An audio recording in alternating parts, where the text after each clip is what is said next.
டயட்டில் இருக்கிறவங்களுக்கும் சாப்பிட்ற மாதிரி ஒரு நோ ஃப்ளோர் பிஸ்தாஷியோ கேக் எப்படி பண்ணலான்னு பார்க்கலாம்.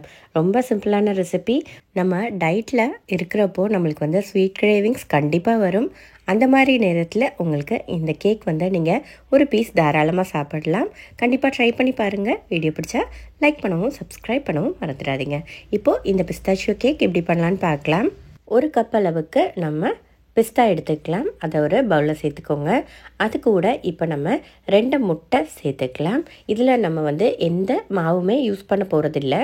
அடுத்ததாக ஒரு 100 கிராம் அளவுக்கு க்ரீக் யோகர்ட்டை சேர்த்துக்கலாம். உங்ககிட்ட சப்போஸ் இது இல்லாட்டி நீங்கள் வந்து நல்ல கெட்டியான புளிக்காத தயிராக பார்த்து எடுத்துகிட்டு அதை ஒரு ஜல்லடையில் போட்டு ஒரு மணி நேரம் வச்சுருந்தீங்கன்னா உங்களுக்கு அதில் இருக்கிற தண்ணி எல்லாமே நல்லா ட்ரைன் ஆகி போயிடும். அப்போ வந்து அது வந்து கரெக்டாக உங்களுக்கு யோகர்ட்டாக கிடச்சிரும்.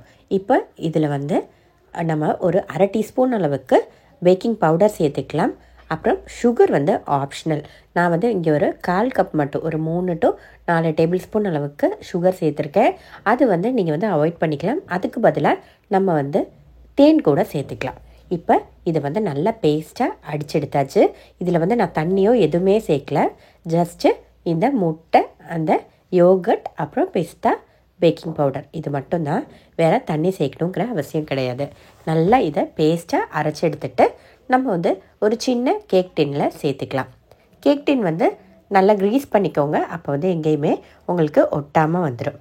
இப்போ ஒரு 2-3 தடவை டேப் பண்ணி விட்டுட்டு ஒரு 10 நிமிஷம் ப்ரீ ஹீட் பண்ண ஒரு பேனில் நம்ம வந்து இந்த கேக் டின்னை இறக்கி வச்சுக்கலாம். உங்கள்கிட்ட ஓவன் இருந்துச்சுன்னா 170 டிகிரி நீங்கள் வந்து ப்ரீ ஹீட் பண்ணிவிட்டு அதுக்கப்புறமேட்டு ஒரு 20 மினிட்ஸ் பேக் பண்ணி எடுத்திங்கன்னா கரெக்டாக ஓவனில் வந்து கரெக்டாக பேக் ஆகி வந்துடும்.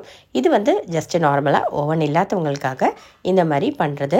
இந்த மாதிரி பேனில் வச்சு பேக் பண்ணுறப்போ நீங்கள் வந்து நல்லா டைட்டான மூடியாகவும் இருக்கணும். அந்த மூடி மேலே நல்லா வெயிட்டாக பார்த்து ஏதாச்சும் எடுத்து வச்சுக்கோங்க.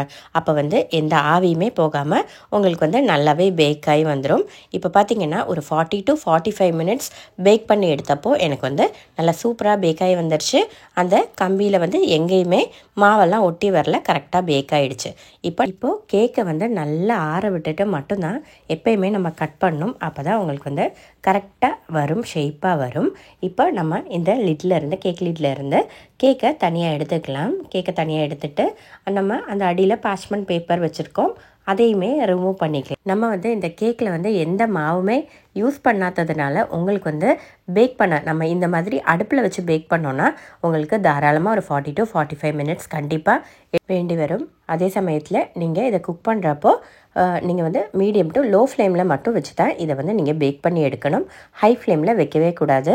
இல்லாட்டி உங்களுக்கு அந்த அடி பாகத்தில் மொத்தத்தில் உங்களுக்கு வந்து அது கொஞ்சம் பேர்ன்ட் ஆயிரும். அதனால் பார்த்து மீடியம் டு லோ ஃப்ளேமில் வச்சு குக் பண்ணி எடுத்துக்கோங்க.